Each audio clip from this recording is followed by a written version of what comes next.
Go.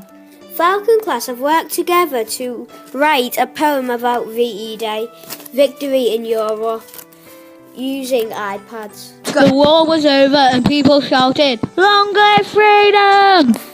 Millions of bells from churches around the country rang as a sign that England had won victory over Germany.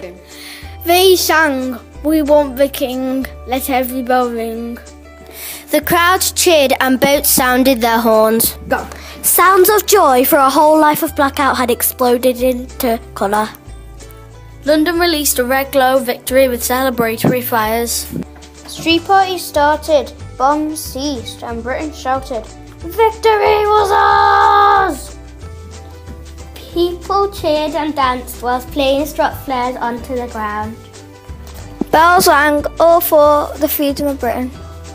The world will be full of peace. Years of darkness now elevated into elation and the king's brightness. Crowds gathered round in front of Buckingham Palace. Planes glided over London, dropping flares instead of bombs. The glowing red fire gave the look of victory. He disguised herself and joined the crowd because she was tired of being trapped in the palace. The Black Knight turned to joy and happiness, cheers, parties, and red and green flares.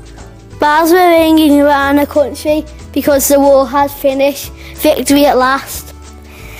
The dark night was now bright, like a big black balloon full of colour had suddenly popped open. Pop! As bombers dropped flares, the people rejoiced. Singing and dancing, they gathered in the streets to celebrate with friends.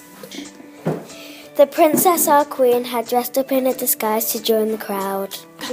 Thunder and lightning dampened the party, but celebrations carried on. Flares shot through the air in happiness and freedom. People cheered because Britain won the war. Go. Flares fired through the night sky. Death stopped and freedom was released.